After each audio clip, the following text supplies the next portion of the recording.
Plongé dans les coulisses de l'hôtellerie-restauration, un secteur dynamique mais en quête de main-d'œuvre, rencontre avec un chef de cuisine passionné et une spa praticienne investie. Deux métiers en tension qui allient exigence, savoir-faire et sens du service. Ma fonction ici, c'est chef de cuisine sur l'élément du spa, puisqu'on a deux identités au niveau de l'hôtel, le restaurant du spa et le restaurant du rooftop, que j'ai cette responsabilité en charge parce que c'est une cuisine avec une thématique, une restauration bien spécifique. On est donc sans gluten, sans lactose, sans sucre raffiné, ce qui fait que ça nous amène à devoir produire ces produits-là, c'est-à-dire qu'on n'est pas sponsorisé par Sojasun. On fait nos crèmes végétales, on fait nos pains sans gluten, on fait vraiment nos produits de A à Z. C'est pas le tout de dire qu'on est sans gluten, sans lactose, sans sucre raffiné, c'est vraiment d'amener le produit fait à la base. J'ai fait un apprentissage en CFA à l'âge de 16 ans, apprentissage qui a duré 2 ans. Et ensuite, très vite, j'ai eu la chance et l'opportunité de travailler avec des maîtres ouvriers de France. Et c'est des gens qui m'ont pris en main, en fait. C'est-à-dire que j'ai eu un parcours dans cet univers où j'ai pu visualiser et voir mon métier de beaucoup de façons différentes. Sur la pâtisserie, je me régale. C'est-à-dire que j'arrive à vous faire un tiramisu, une fois de plus, où j'ai pas de ricotta, je n'ai pas de jaune d'œuf, je n'ai pas de sucre raffiné. Ça veut dire quoi? J'utilise de l'amande, de la noix de cajou, du lait d'amande. On va utiliser d'autres produits. Ces produits-là ne sont pas pour autant appauvris, il faut le savoir. Que dans 5 noix de cajou, 5 amandes, vous avez autant de calcium que dans 1 litre de lait ou 1 litre de crème. Donc on part sur des définitions qui sont complètement différentes, des maîtrises qui sont complètement différentes et malgré tout, on va présenter un produit qui va être similaire aux convives parce qu'il faut que ça parle. C'est pas le tout de dire je fais des pâtisseries végétales, il faut quand même que ça parle aux convives, quoi. Et pour le coup, on arrive à avoir un résultat qui est plus que probant, voire qui plaît même aux produits d'origine, j'ai envie de vous dire. Les contraintes, les premières qu'on a, et c'est pour ça qu'il y a beaucoup de jeunes que j'ai encouragés à continuer ce métier, et beaucoup d'autres jeunes que j'ai encouragés à arrêter ce métier. C'est-à-dire que dans un premier temps, si vous acceptez pas de travailler midi, soir, si vous acceptez pas de travailler le week-end, si travailler un jour de Noël vous pose un problème, ou la Saint-Valentin, enfin bon, il y a 7-8 fêtes festives dans l'année.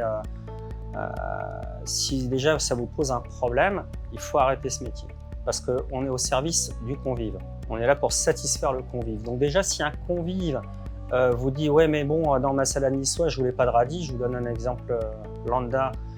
Si quand on vous renvoie la salade, ça vous pose un problème d'enlever les radis, d'en refaire une autre, il faut pas faire ce métier. On est là pour satisfaire le convive. Et ça, c'est très très important. Si vous n'avez pas cette notion-là, de faire plaisir aux gens qui viennent, il ne faut pas se faire ce métier-là, il faut faire autre chose. Le premier, c'est faire plaisir aux gens. Pourquoi? Parce que ça va vous faire plaisir. Parce que vous allez faire plaisir par rapport à une thématique, vous allez faire plaisir sur une Saint-Valentin en vous disant « voilà, je vais apporter mon menu, je vais apporter ma touche sur l'assiette ». Si vous ne tirez pas de plaisir à faire ce que vous faites, effectivement, vous n'êtes pas au bon endroit. On sait qu'ici, vous pouvez faire des saisons de 7-8 mois où ça va être ininterrompu. Et il va falloir se donner, mais bon, une fois de plus, si vous ne tirez pas de plaisir dans ce que vous faites, ça ne sert à rien de faire ce métier. Il faut avoir une première satisfaction dès le départ. Donc ça, vous l'apprenez jeune. Quand vous êtes jeune et pas d'attache, vous avez possibilité de bouger à travers l'hexagone, à travers la planète, et c'est quand même formidable. Bon, après, il faut en avoir envie, ça c'est sûr.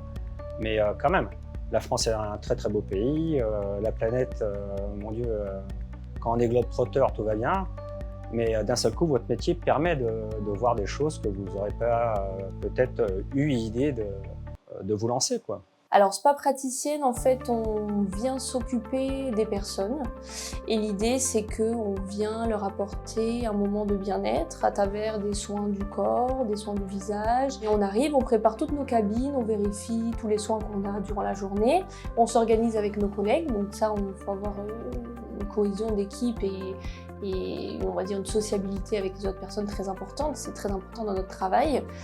Et voilà, on vient préparer nos journées, préparer nos cabines, préparer nos soins. Après, généralement, on fait une réunion avant tout début de la journée, voilà, pour voir si toutes les filles ont tout ce qu'il faut, s'il nous manque du matériel, des produits, etc. Ça m'a donné envie parce que ma mère est infirmière et donc elle travaille avec des personnes malades. Et elle est énormément du coup dans le prendre soin des personnes. Mais moi, je sentais que les personnes malades, c'était beaucoup trop pour moi. C'était une charge mentale et physique qui était trop importante. Donc j'ai décidé de partir dans les soins bien-être. Puis j'ai toujours aimé déjà prendre soin de moi. Et du coup, j'aime beaucoup aussi, on va dire, le relationnel avec les clients. Donc je me suis dit, pourquoi pas partir sur des soins bien-être. J'ai fait un bac général ES.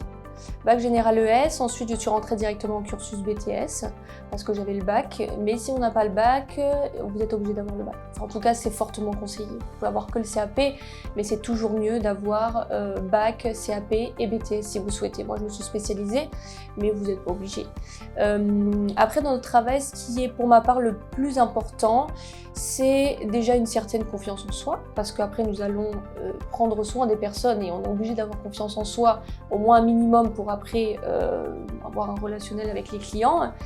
Après, moi, je fais partie de l'hôtellerie-restauration. Donc, on est rattaché avec un hôtel, contrairement à d'autres spas ou instituts qui peuvent être, enfin, pas du tout avec de l'hébergement. La contrainte qu'on pourra avoir, c'est que nous travaillons tous les week-ends. Ça, c'est un fait. On va travailler aussi, nous sommes ouverts toute l'année, que ce soit Noël, le jour de l'an, le jour férié. Donc ça, c'est aussi une contrainte, il faut l'accepter.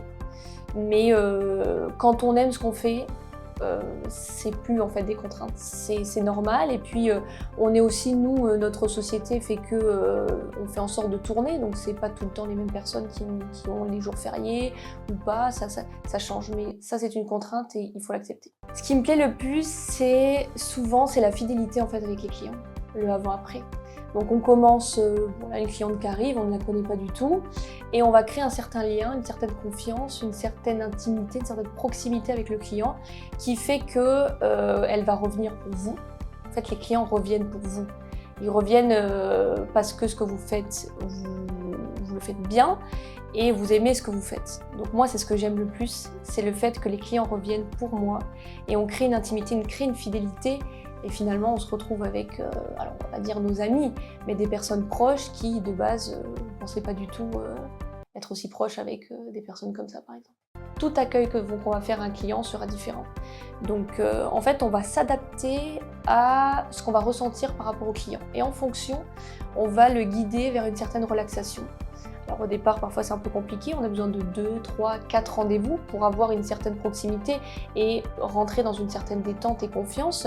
Mais en fait, bon, nous après on utilise des produits bien-être, mais hormis ça, c'est surtout la façon dont on va attraper le client et créer une certaine confiance avec lui.